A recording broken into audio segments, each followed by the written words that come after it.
a wrong university can cost you money, can cost you strength, can cost you health, and it can also cost you your confidence. So today's video we're going to talk about common mistakes that students make when choosing a university. So if you are here to choose where to study, this is the right video for you. One of the mistakes that I see students make when it comes to the choice of university, number one, is that they take or they choose the university because of its name, because it's well spoken, it's popular and everybody knows it.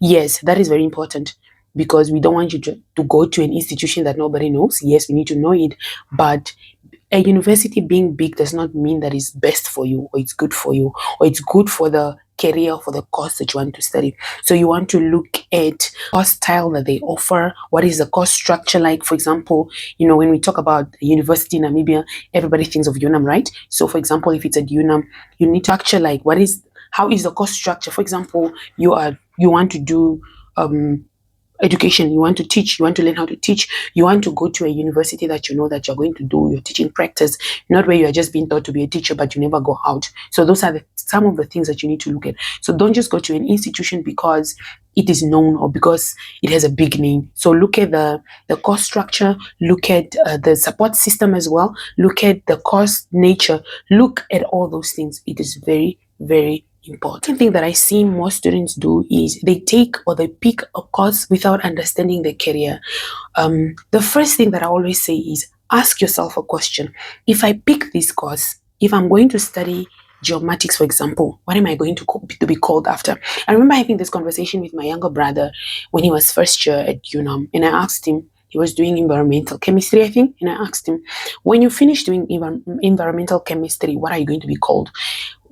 Okay, then he tells me a lab technician or a environmental chemist or something, and I asked him, where do you guys work?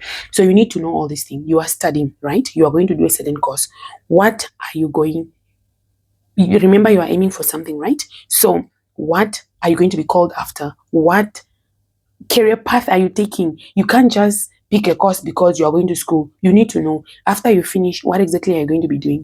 But if you also don't know what career or what career line you are going to follow, sometimes you get frustrated, especially when you come toward the end of the course, because you don't have direction.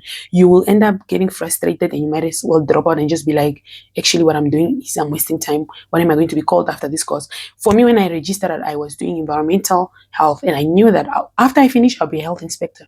So if you are studying and you still don't know that after your course, what are you going to be called, then I think you should sit down with yourself, make more research, reevaluate whatever you're doing. Another thing that you should also look under the career path is you should look at the job demand. I know that is very, very tricky because the job market is saturated, and I'm not lying, it is saturated.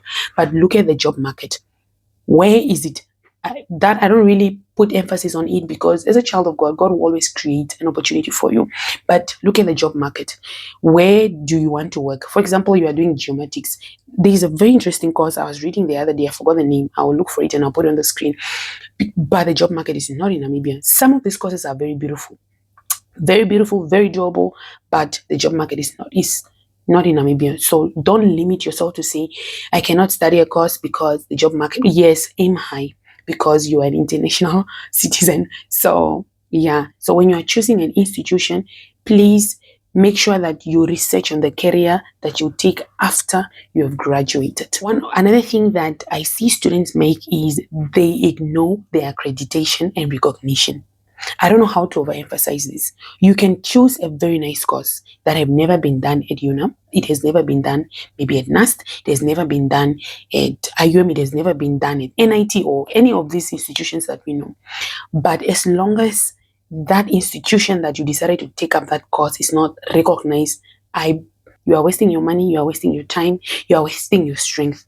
You would rather take a course that can lead you to the course that you want to, maybe what you want to do is abroad, then that is accredited, then you waste your 4 years studying at an institution that is not accredited. So accreditation and recognition is very important. So you need to look at, is the course that I'm studying accredited? Is the institution accredited? Because the thing is, you finish after your 3 years or your 4 years or your 7 years studying. That's why we actually had issues of people that went to I'm not so sure what African country was it.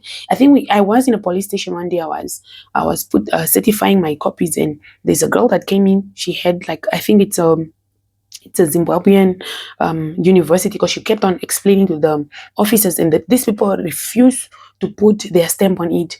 It's these things. Don't go and study at an unaccredited institution. You will waste your money, you will waste your time, and you will waste your strength. So it's very important, it's very vital for you to study at an accredited and recognized institution. Some of these small institutions that are now bringing up all these nice courses, they are not recognized. Unfortunately, they are not accredited. So it's better you go to an institution that is accredited and that is recognized, and you know that after you finish that course, you'll be able to penetrate, or to go, or to venture out to go and do the course that you essentially wanted to do. Another thing that you can do is you can try and apply to go abroad. Most of these institutions abroad are accredited, but make sure that you know that the institution that you've decided to register or to further your study, or even the course that you're doing, is accredited. Because sometimes it's tricky. You can find an institution that is accredited, but the courses that they offer, they are not accredited. So find out from NQA if the institution is accredited, or number one, if the institution is accredited, and if the course that they offer is accredited. Another thing that I see that students make is they go to universities, they choose institutions or universities that their friends are at. That's very dangerous. I remember when I was my first year in my undergraduate, there were people that I had classmates that will attend class in UNAM, but their classes are at NAST. They will go to UNAM because their friends are there. Some of them will even drop out and go choose a course at another institution or at UNAM because their friends are there. Never make that mistake. I understand sometimes you come from high school with your bestie and you want to follow your bestie, but unfortunately, God gives us the grace so that when you go to university, you make new friends, and so it's very important for you to make sure that you don't choose, number one, your course because of a friend. You don't choose your institution because you are scared. If I go to Lingba, who am I going to hang around with? If I go to UNAM, who am I going to hang around with? If my best friend is at NAST. So please don't take an institution or a course because your friend is doing it, even because of family members. I know of more family members that because the sister did this, I also want to do this. It's very dangerous. Do what you are passionate about. Do something that you want to do because of you. That would be the best advice I can give you. Students, also another mistake that students make, it's the cost that entails the course that they want to study. That I'm not really going to go in details. I'm going to make a separate video talking about the cost, talking about NSFAF and wara. We'll talk about that in another video. But moving on, is choosing a university not considering the learning style. That is very, very important. Sometimes you want to do a practical course. You decide you are going to an institution without even knowing what type of learning style do they do. For example, I did environmental health, like I said. So my course is very practical because you are learning to be a health inspector. So we had a lot of excursions. We had to do internship like almost 3 times or 4 times, because you need to be exposed in the field. You need to practice as a practicing health inspector, right? So that is one thing that you need to know. For example, you want to do mechanical engineering, you want to do all these practical courses, make sure that you consider the learning style before choosing an institution. There are some institutions, I don't want to name names, but I know there are some institutions, for example, let's say the person is doing IT, but the IT they are learning is only in the books. There are no computers. So all those things, you need to consider them. Know the learning style, know the learning method, do your research, do your thorough research. Ask people that are in the working industry. Don't just rush because you want to be called a varsity babe. You will waste your money, you will waste your time. Another thing before I close this video is, when I was talking about the accreditation and recognition, is, for example, if you want to do a course like, let's say, environmental health, or you want to do a course like nursing, you cannot do nursing at an institution and you are not registered as a student nurse. You need to be registered by, for example, the Health Council. You need to make sure that you are registered. If you are studying at an institution and it does not even value all these things, there are certain courses that you cannot do without you being registered. Some of these things you need to know. You want to be a pilot, but you don't know that as a pilot student, you need to be registered. You need to know the accreditation and the recognition of your institution.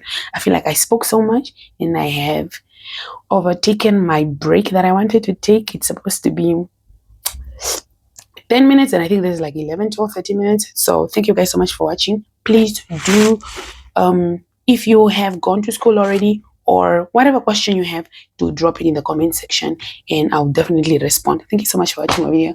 Bye.